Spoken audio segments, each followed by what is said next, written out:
2 days before my wedding, I received a text from my fiancé, Ethan.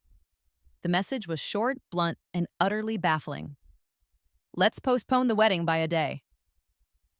I was at the bridal shop, standing in front of a three-way mirror in my gown, and I just stared at the glowing words on the screen until they blurred. I immediately called him, my heart a frantic drum against my ribs. It wasn't Ethan's voice that answered, but a woman's, sickly sweet and dripping with false innocence. Hi, Amelia, she cooed. It was Clara. We were just playing a game with friends, truth or dare. Ethan lost, and for his dare, he has to be my boyfriend for 3 days. I'm sure you understand, right? I didn't say a word. I just calmly ended the call and dialed another number. Dad, I said, my voice steady despite the tremor I felt deep inside. That alliance you mentioned last time? I agree to it. Let's just change the groom. Amelia, marriage isn't a game. My father's concerned voice came through the phone. Are you absolutely certain about this? If I still feel the same way tomorrow morning, I replied, looking at my reflection in the mirror, a stranger in a white dress. I'll go through with it your way. When I arrived at the dimly lit bar, the scene was exactly as I'd pictured. Ethan was already drunk, draped all over Clara Fuller, his head resting on her shoulder. The people around them, our supposed friends, were laughing and raising their glasses. Congratulations, Ethan! You finally got what you wanted! Someone shouted, and a round of applause followed. The moment they saw me standing at the edge of their circle, the noise died, replaced by an awkward, heavy silence. Clara helped Ethan sit up, but he just frowned and pulled away from her. Why did you let go of me, Clara? You're my girlfriend now, he slurred, his words thick and clumsy. Without a word, I picked up a bottle of mineral water from a nearby table, walked over to him, and poured its contents directly over his head. The cold shock of it made him gasp. Are you sober now? I asked, my voice devoid of any emotion. He wiped the water from his face, his eyes slowly focusing on me. They were cold, completely empty of guilt or remorse. Amelia Tate, are you crazy? He snapped, his tone sharp with annoyance, not apology. You came just in time, he said flatly, as if I were a minor inconvenience. I lost a dare. I have to pretend to date Clara for 3 days. I already told my assistant to let all the guests know the wedding is off by a day. In the past, I would have cried. I would have argued, screamed, demanded an explanation. But this time, I felt a strange and profound calm settle over me. All right, I said, 1 day. In my heart, though, the decision was already cemented. The groom would no longer be him. I sent a quick text to my father. I've made up my mind. I won't change it again. His reply was almost instantaneous. Good, good. I always told you Ethan wasn't right for you. I'll start making the arrangements now. Back in the bar, Ethan, mistaking my silence for submission, pulled Clara close and smirked at the watching crowd. See, I told you she wouldn't leave me, he said, his voice loud enough for everyone to hear. Amelia, you know this is just for pretend. Clara and I will only act like a couple for a day, and then everything will go back to normal. We're still getting married. Surely you can give me that little bit of understanding. His words were like a physical blow. A burning humiliation washed over me, the pain piercing deeper than I could have imagined. 8 years of my life, of my love, all crushed under the weight of a childish game he was playing with his first love. I didn't say anything else. I simply turned around and walked out of the bar. Perhaps it was my quiet exit that unnerved the onlookers. I heard someone whisper behind me, Ethan. She didn't say a word. Maybe she's really angry this time. Ethan just laughed it off. You all know how much she loves me. We're about to get married. She would never break things off over something like this. Just wait. She'll be back in a few minutes. But this time he was wrong. I was done begging for scraps of his affection. If this was all I meant to him, then I wanted no part of it. I walked away into the night without a single glance back. When I got home, I pulled out my phone and navigated to Clara's social media page. There it was, a post from an hour ago. Ah, lost a game of truth, or dare to my first love. Now we're back together for 3 days. What should I do? Feeling nervous.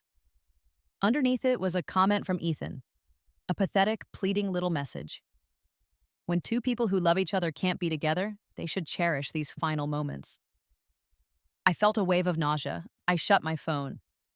I walked to the closet, pulled out my beautiful, expensive wedding dress, and with a pair of scissors, I cut it into unrecognizable shreds.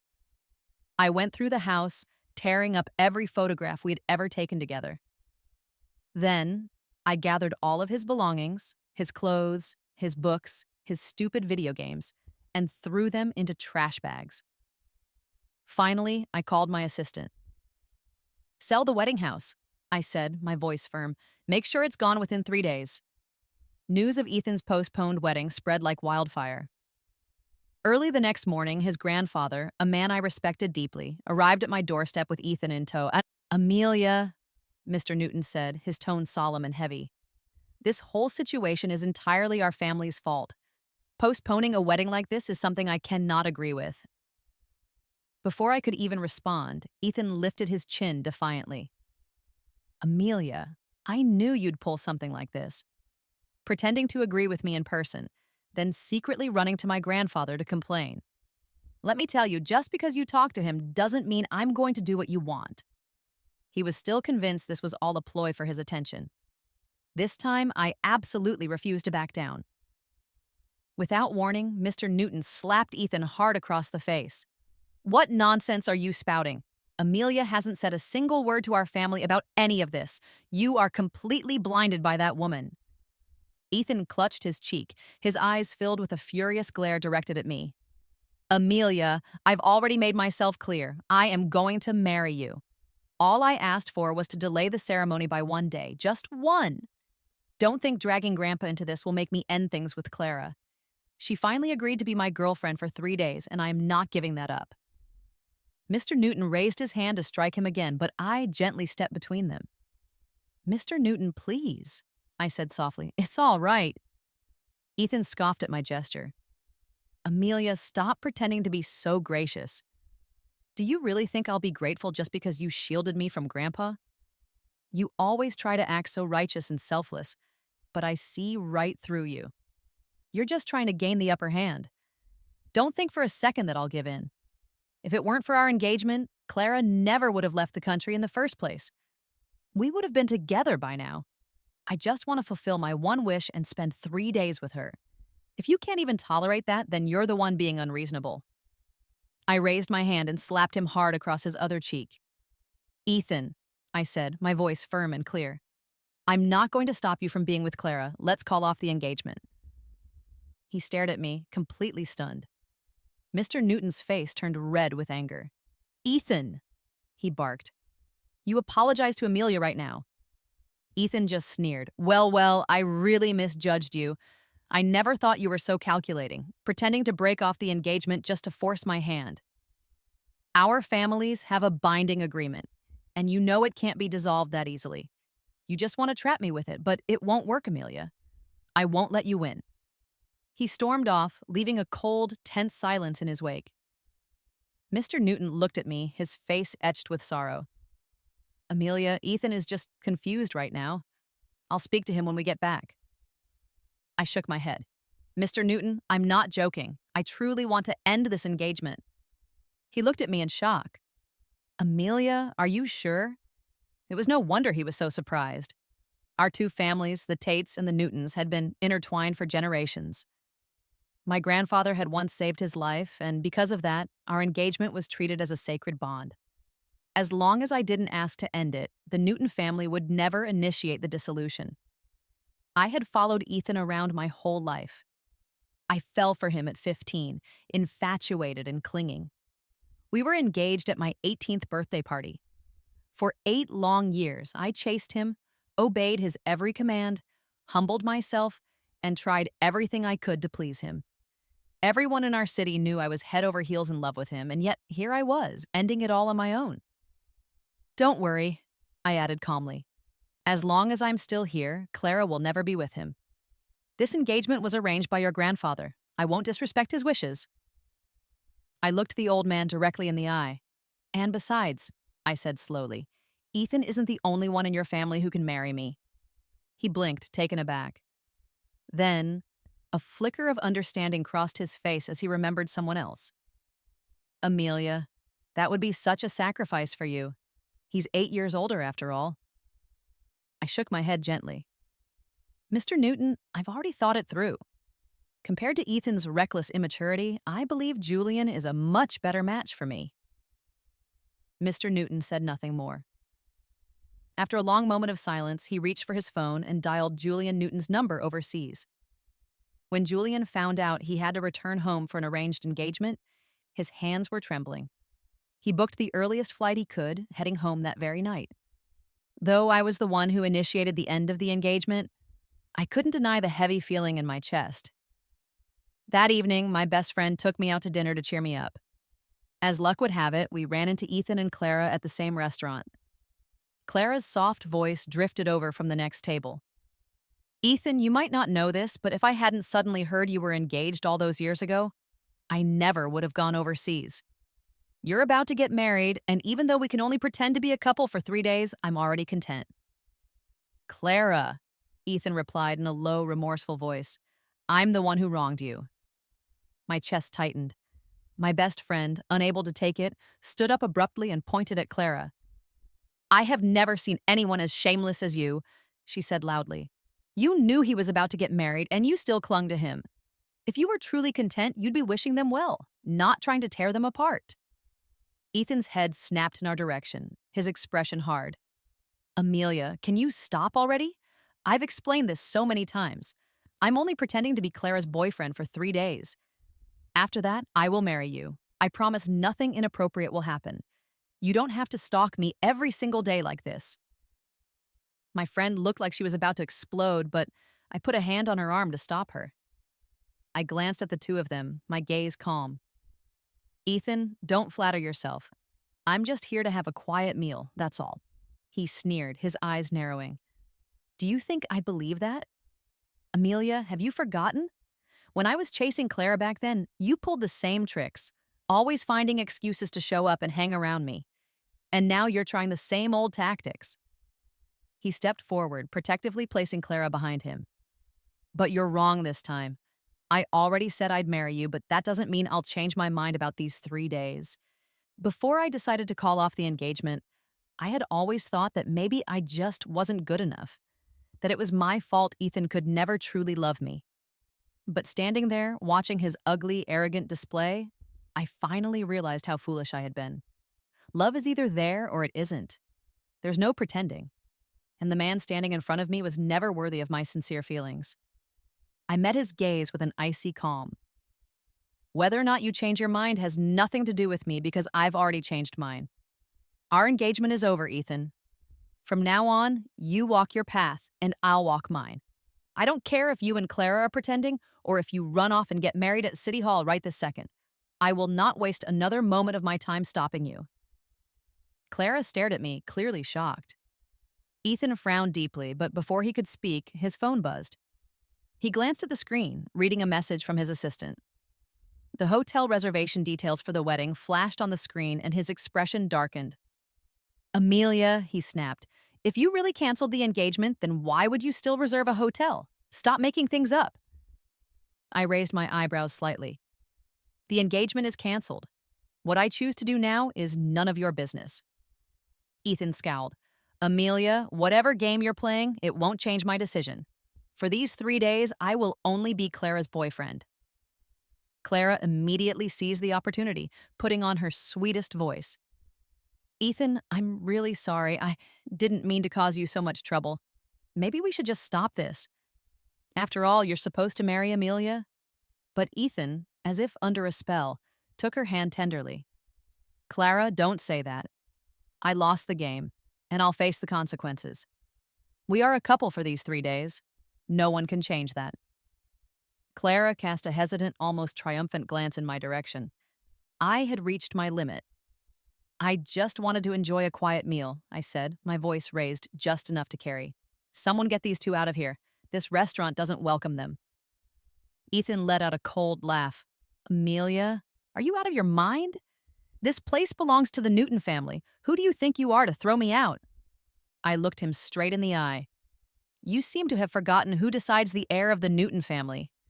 Years ago, in gratitude for my grandfather saving his life, old Mr. Newton made it clear. Whoever I married would inherit the majority of the Newton estate. This very restaurant was given to me as an engagement gift. So now I have every right to ask you to leave. Ethan obviously knew all this. He looked at me with a sneer. Amelia, you really are disgusting. One moment you're breaking off our engagement, the next you're clinging to Newton property. You think I don't see through you? You're just using the breakup as leverage. I couldn't be bothered to argue. Soon, the restaurant manager arrived and addressed Ethan formally. Mr. Newton, if you would please step outside. Ethan's eyes turned sharp with anger. Amelia, have you completely lost your mind? I replied calmly, this place is mine now. I decide who stays and who leaves. He jabbed a finger in my direction. Amelia, just you wait. I smiled faintly. Don't worry, I promise I will never be the one with regrets. Ethan turned to Clara. This isn't the only restaurant in town, let's go. He grabbed her arm and started to walk away, but I raised my voice again. Stop right there. He turned around, a smug grin spreading across his face. I knew you'd stop me, but sorry, it's too late now. Unless you apologize to Clara, don't even think about me looking back. Watching him act so full of himself, I suddenly realized how blind I had been to fall for someone so conceited. I let out a cold laugh. You misunderstood. I stopped you because you forgot to pay for your meal. His face darkened instantly. Amelia, I was just about to give you one last chance. You threw it away. Don't come crying to me later. I promise I will never regret this, I responded steadily. But surely someone like Mr. Newton wouldn't leave without paying his bill, would he? Ethan gritted his teeth and pulled out a credit card. Fine, charge it, he snapped.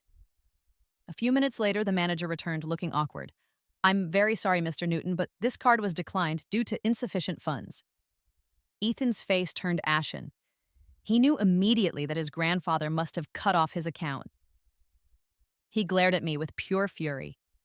Amelia, do you think this will make me kneel? I will never give in. I raised an eyebrow. Then pay. No one is stopping you. His expression tightened.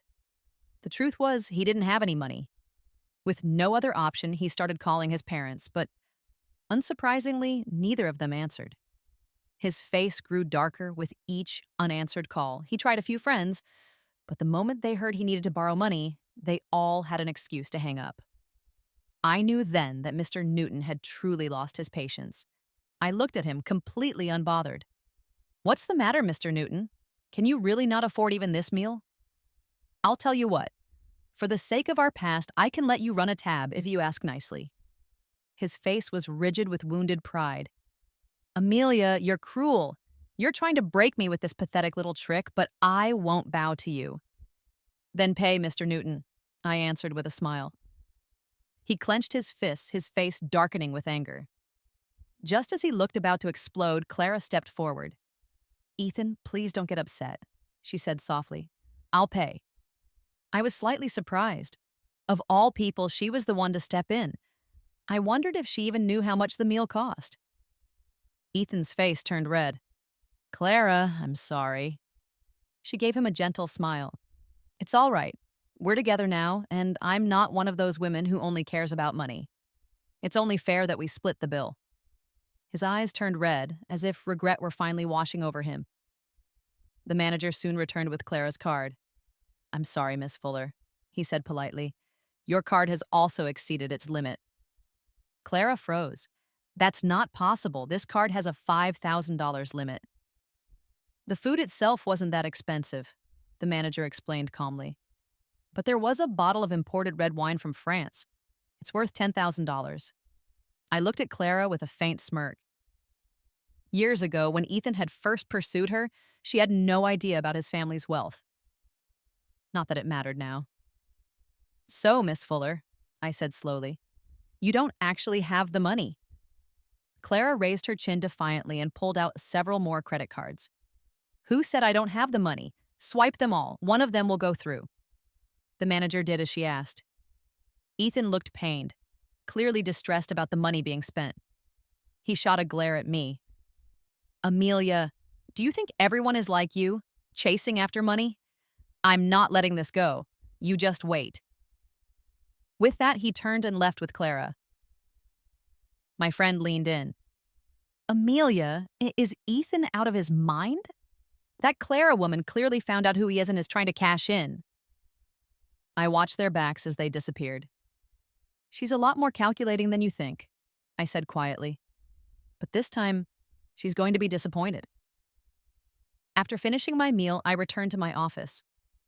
Just as I stepped inside, I saw Julian rushing in, looking as if he'd come straight from the airport. Amelia, he said, slightly out of breath.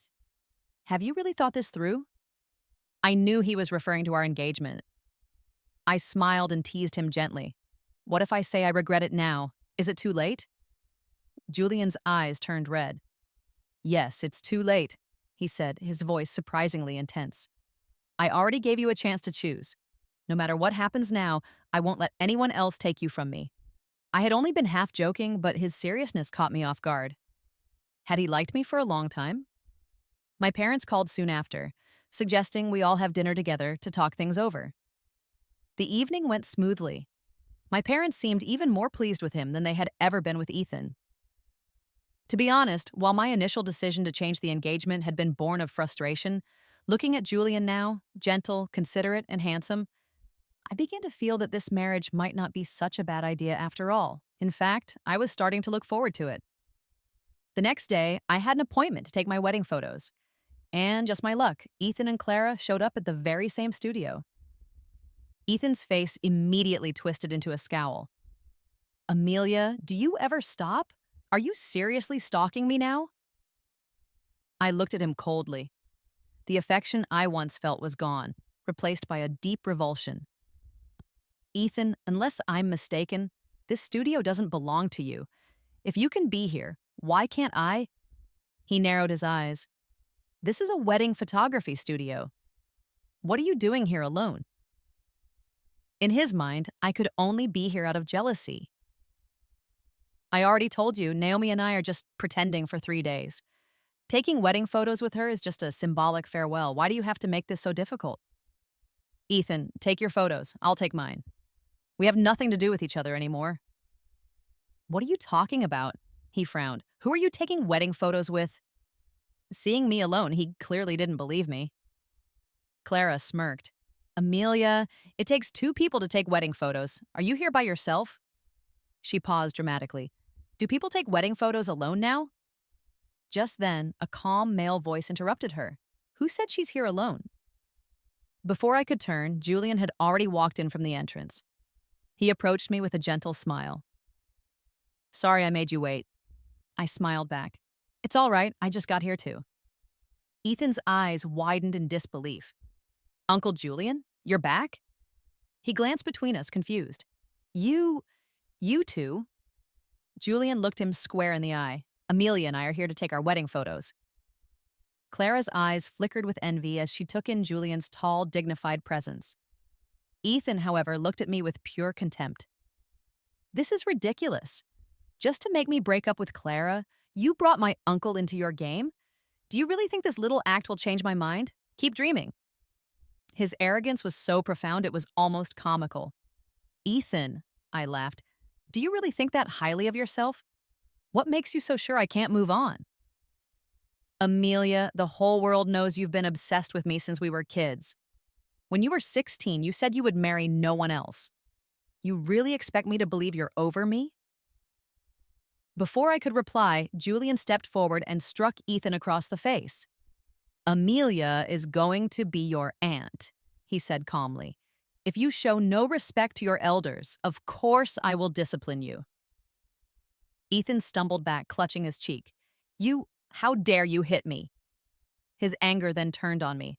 Amelia, you've gone too far. What did you say to my uncle to get him to go along with this? Julian struck him again with the back of his hand. No manners at all, I already told you. Show respect. From now on, call her Aunt Amelia. Uncle Julian, how could you be a part of this? Ethan stammered, stunned. Clara, sensing the escalating tension, pulled on his sleeve. Ethan, let's just go. There are other studios. But Ethan was still seething. Suddenly, Clara winced and pressed a hand to her stomach, her face turning pale.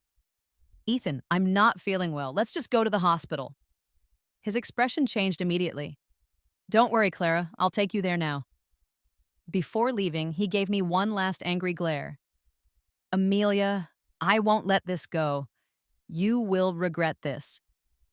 Julian moved to stop them, but I held him back. Let it go, I said. She really doesn't look well.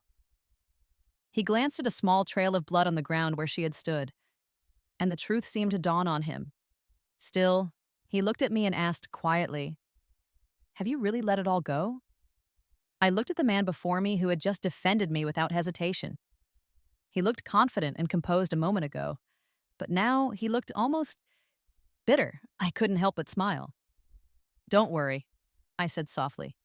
I take my feelings seriously, and I will take my commitment to you seriously too. He frowned slightly. But you changed your mind just 2 days before the wedding. I pressed a hand to my temple, trying not to laugh at his sulky expression. Then how about this? Let's skip the photo shoot and just head straight to City Hall. His eyes lit up. Perfect!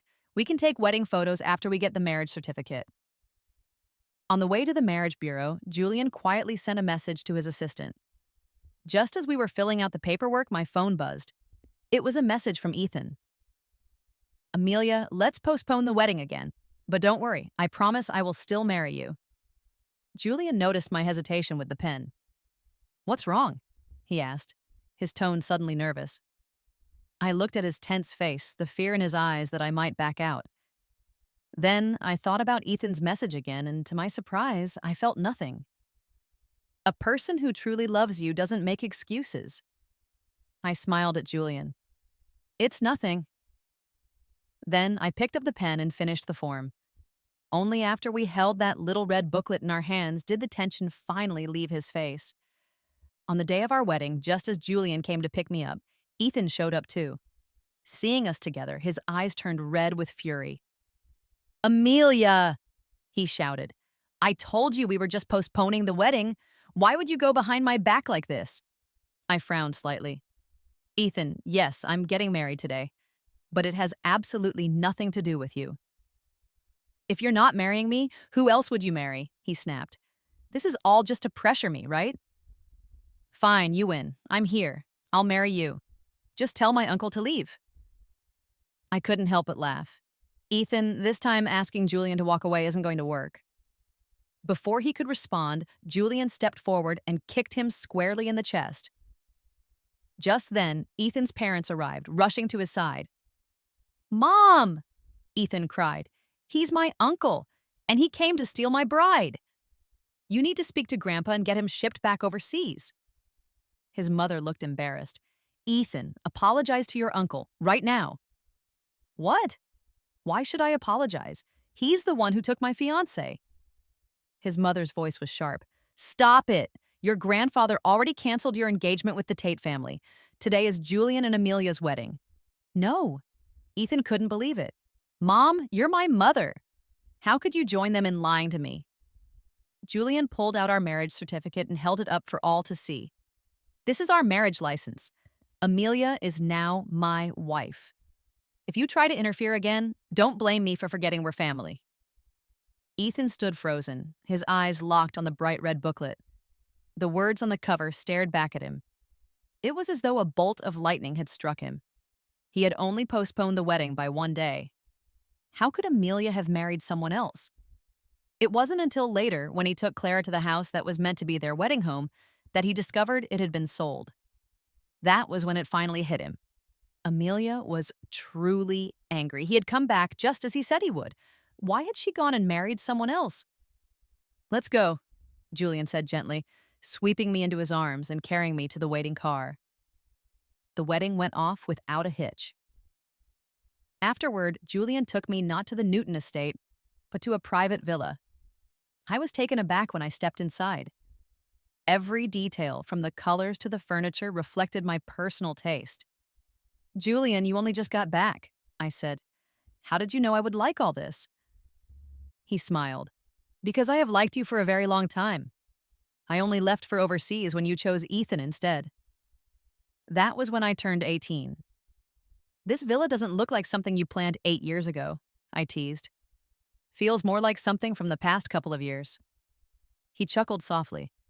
Back then, I thought as long as you were happy, that was enough. But about a year ago, I saw Ethan meeting Clara overseas. That's when I knew things hadn't changed. It dawned on me then. Ethan had been seeing her behind my back all along. So you had everything prepared in advance? I asked, just waiting for the right moment. I looked up at him. But what if I hadn't called off the engagement? He pulled me gently onto his lap. You would have, he said with quiet certainty. I knew you would. Before I could ask what gave him such confidence, his phone buzzed. It was Mr. Newton, summoning us to the family home immediately. When we arrived, Ethan was kneeling on the floor. Mr. Newton was furious. You fool, he shouted, kicking him. You nearly ruined everything. What are you going to do now? His mother sighed. Well, she's pregnant. Maybe we should just let her marry into the family.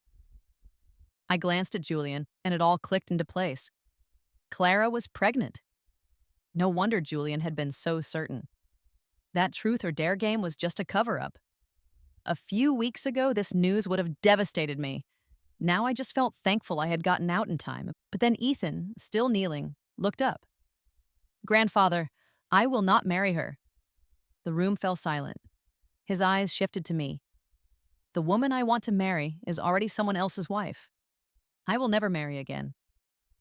That kind of love, offered far too late, wasn't romantic. It was just pitiful. Julian tightened his grip on my hand. I sighed inwardly and looked toward the old man. Dad, Julian and I have made a decision. We're planning to go abroad. I gave Julian's hand a reassuring squeeze. There are still overseas projects that haven't been completed.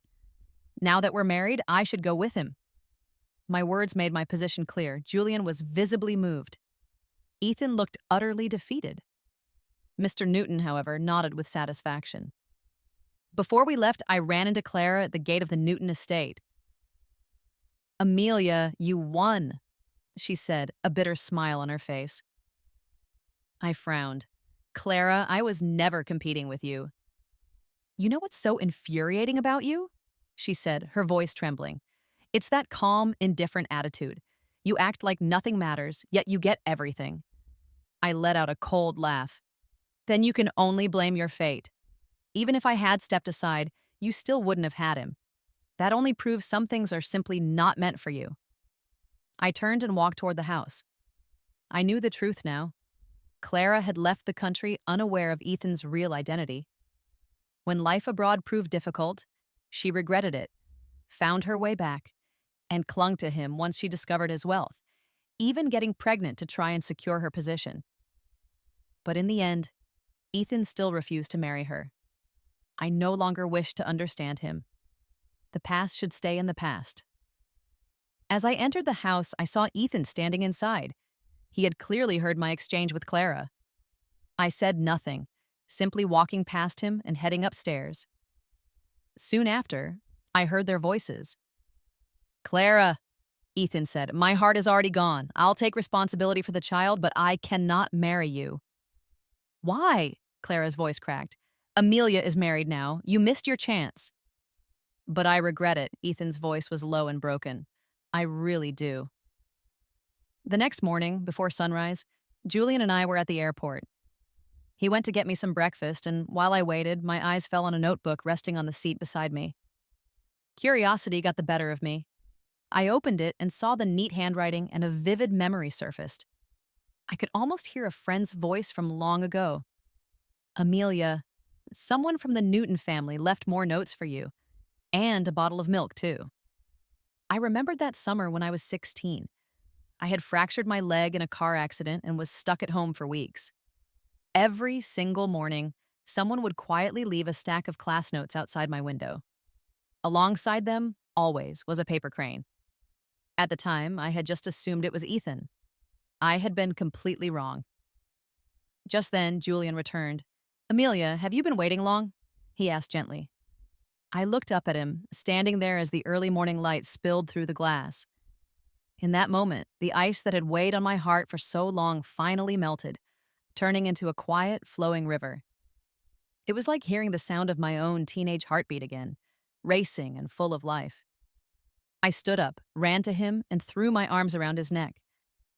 I should be the one asking that, I said softly. Have I kept you waiting too long? Half a year passed. I found out I was pregnant.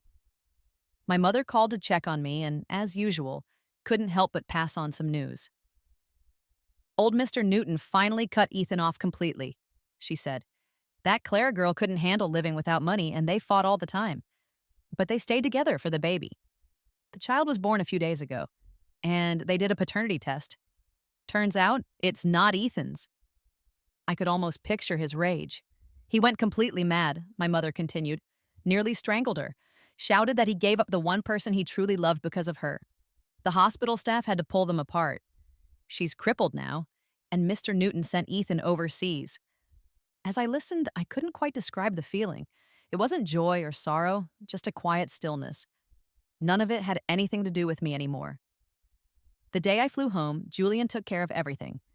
At the airport, as we were walking out, I had the strange feeling that someone was watching me. I scanned the crowds but saw nothing. Is everything all right? Julian asked. I smiled at him, a sweet, light feeling in my chest. It's nothing, I said, shaking my head. Come on, my parents must be waiting. What I didn't know was that as I walked out of the terminal, Ethan stepped out from the shadows behind a pillar. He watched my back as I disappeared into the crowd, his eyes fixed and unblinking. Only when I was completely out of sight did he turn away and board a plane to a far distant country.